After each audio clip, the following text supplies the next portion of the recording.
Assalamu alaikum wa rahmatullahi wa barakatuhu everybody. I hope you all are doing good. So yes, आज मैं आप लोगों से एक हदीस शेयर करने वाली हूँ जो बहुत बहुत इम्पोर्टेंट है। थोड़ी सी लंबी थी तो मैंने इसे अपनी डायरी में लिख लिया है, नोट्स बना लिए हैं आपके लिए। एंड yes, ये जो हदीस है ना, ये स्पेशली उन लोगों के लिए है जो अपनी लाइफ को चेंज करना चाहते हैं, खुद को चेंज करना चाहते हैं। लेकिन एक सवाल रहता है कि हम चेंज तो होना चाहते हैं, लेकिन हम सबसे पहले क्या अमल करें। वो होता है ना टू डू लिस्ट, हम क्या सबसे पहले स्टेप ले, पहला कदम क्या लें, क्या क्या चीजें मेन है, ये सब सवाल हमारे दिमाग में आते हैं। तो ये समझ लें पूरी जो हदीस है उसी के बारे में है। और यस, हमें एक नियत से इसको सुनना है, समझना है और पढ़ना है कि हम इस पे अमल करेंगे इंशाल्लाह। क्योंकि जैसे ही हम इसे अपनी लाइफ में अप्लाई करेंगे ना, तो हमें ब्यूटीफुल चेंजेस खुद में भी, अपनी लाइफ में भी नजर आएंगे इंशाल्लाह। सो यस, कुछ इतना मुश्किल नहीं है इस हदीस में, छोटी छोटी सी चीजें हैं, बस हमें समझना है। So yes, let's get started with the हदीस। तो ये जो हदीस है ना, ये तीन पार्ट्स में डिवाइडेड है। जैसे सबसे पहला जो इसका पार्ट है वो है 3 हलाक कर देने वाले अमाल, ठीक है। दूसरा है 3 निजात दिलाने वाले अमाल, कयामत के दिन जो अमाल हमें निजात दिलाएंगे। तो दूसरा पार्ट हो गया निजात दिलाने वाले। अब तीसरा पार्ट है इसका 3 अमाल कफारे के लिए। कफारा मीन्स कि हमारे गुनाहों की माफी, वो अमाल जिससे हमारे गुनाह माफ होते हैं, तो कफारा उसे बोलते हैं। तो इसका तीसरा पार्ट है कफारे के लिए। चौथा लास्ट पार्ट है इसका 3 अमाल दर्जात बुलंद करने के लिए, अल्लाह की नजर में हमारे स्टेटस को बढ़ाने के लिए। तो ये चारों ही चीजें बहुत ज्यादा जरूरी हैं। जैसे कि 3 हलाक कर देने वाले अमाल जिनसे हमें बचना है, निजात दिलाने वाले अमाल जो हमें करने हैं क्योंकि कयामत के दिन निजात हम सबको चाहिए होगी। कफारा जो गुनाह हमसे हो गए हैं उसकी माफी, और अमाल जो हमारे दर्जात बुलंद करेंगे। तो हम सब अल्लाह ताला के करीब तो होना ही चाहते हैं, तो ये भी जरूरी है। तो बहुत छोटी छोटी सी चीजें हैं, तो हम जल्दी से शुरू करते हैं।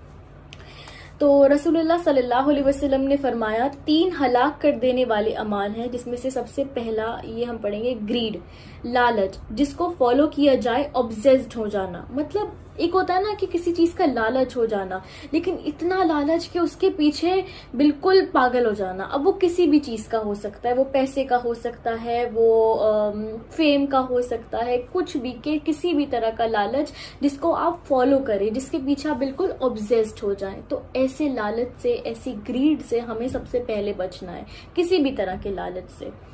दूसरी चीज है ख्वाहिशों को फॉलो करना। अब ख्वाहिशें जैसे कि शैतान कहेगा ना कयामत के दिन कि मैंने तो इनके दिमाग में सिर्फ वसवसा डाला था, उसको फॉलो तो इन्होंने किया था, अमल तो इन्होंने किया था, अमल तो इन्होंने किया था। हाँ, मैंने तो इन्हें हिंट दी थी, रास्ता दिखाया था, पहुंचे तो ये थे। तो शैतान भी अपना वो जिम्मेदारी से हट जाएगा। तो इसी तरह से ख्वाहिशें, मतलब कोई चीज सोच ले हमारे दिमाग में करने की आई, कोई डिजायर कुछ भी, लेकिन उसको आई, वो शैतान ने डाली, लेकिन उस पर अमल किसने किया? हमने किया। इसका मतलब हमने अपनी ख्वाहिशों को, डिजायर्स को फॉलो किया। तो हमें क्या करना है, अगर कोई चीज, कोई वसवसा हमारे दिमाग में आना है तो प्लीज उसे फॉलो ना करें। अपनी ख्वाहिशें, सबसे बड़ा जिहाद आपको पता है क्या है? अपनी नफ्स से लड़ाई करना, ये भी एक जिहाद है, नफ्स की ख्वाहिशों से लड़ना।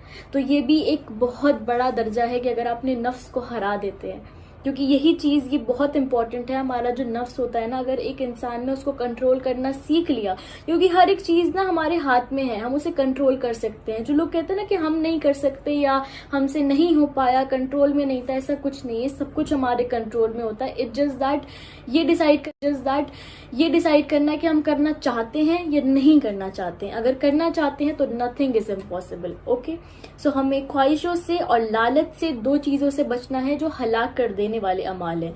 इसी की तीसरी चीज है वो शख्स जिसको अपनी तारीफ बहुत ज्यादा पसंद हो और सबको इतना डोमिनेटिंग सा वो इंसान हो, और जिसको बस बार बार अपनी वाहवाही सुननी हो कि मेरी तारीफ हो, मुझे इज्जत मिले, मैं इधर जाऊं तो मेरा इस्तेकबाल हो, समथिंग एनीथिंग लाइक दैट। तो उसको वाहवाही से बहुत प्यार हो, लोग उसकी बार बार उसके चर्चे हो, वो सब कुछ बस इसलिए करे कि उसकी तारीफ लोग करें। हालांकि वो कोई अच्छा अमल भी कर रहा है, लेकिन किस नियत से कि लोग उसकी तारीफ करें। तो उससे क्या हुआ, उसका अच्छा अमल भी खराब हो गया। तो ऐसा इंसान नहीं बनना है हमें, जिसको तारीफ बहुत पसंद हो, लोगों से उसे अप्रिसिएशन चाहिए। क्योंकि हमें मेन अप्रिसिएशन किससे चाहिए? अल्लाह ताला से।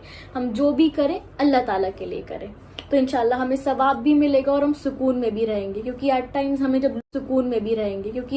हमें जब लोगों से अप्रिसिएशन नहीं मिलता है तो फिर हम अपसेट हो जाते हैं। तो वो एक्सपेक्टेशंस हमें रखनी ही नहीं है। तो 3 हलाक कर देने वाले अमाल हो गए। फिर हमारे नबी ने हमें बताए हैं 3 निजात दिलाने वाले अमाल, जो कयामत के दिन हमें निजात दिलाएंगे। उसमें सबसे पहले है जस्टिस, इंसाफ। आप गुस्से में हो या फिर आप खुशी में हो, इंसाफ करें। जैसे कुछ लोग फैसला कर लेते हैं गुस्से में, गलत फैसले हो जाते हैं गुस्से में, या कुछ लोग बहुत खुशी में होते हैं, फैसला कर लेते हैं। किसी ने कोई आपको सिफारिश लगा दी किसी की, लेकिन आपने गलत फैसला कर लिया। तो इस तरह से सबसे मेन चीज जो हमें निजात दिलाएगी कयामत के दिन, कि एक इंसान को एक सही इंसाफ करने वाला होना चाहिए, चाहे वो खुशी के टाइम हो या फिर आप बहुत गुस्से में हो। और ऐसा कहा जाता है ना कि ना बहुत गुस्से में फैसला करे ना बहुत खुशी में फैसला करे, क्योंकि अक्सर ऐसा होता है कि इन दोनों ही सिचुएशन में फैसले गलत होते। तो अगर हम अपने नबी की एडवाइस नहीं लेंगे तो हमें बहुत परेशानी हो जाएगी। तो प्लीज हमारे नबी सल्लल्लाहु अलैहि वसल्लम की ये जो हदीसें हैं इस पे अमल करें। इंशाल्लाह मैं कोशिश करूंगी कि आपके साथ और भी अच्छी अच्छी हेल्पफुल हदीसें, बातें शेयर कर सकूं। एंड मुझे कमेंट सेक्शन में जरूर बताइएगा कि और आपको किस चीज के लिए कुछ डाउट्स हो या कोई हेल्प चाहिए हो, किसी भी मसले कुछ भी, तो इंशाल्लाह मैं उस पर रिसर्च करूंगी, आप लोगों के साथ शेयर करूंगी, क्योंकि इससे सच में मेरी नॉलेज भी बहुत ज्यादा बढ़ती है। काफी हदीसें मुझे नई नई याद होती है, नया नया कुछ जानने को मिलता है, तो काफी इंटरेस्ट जो है वो डेवलप होता है। So yes, that's it for the video. I hope you like this video. जज़ाकल्लाह खैर। अस्सलामु अलैकुम।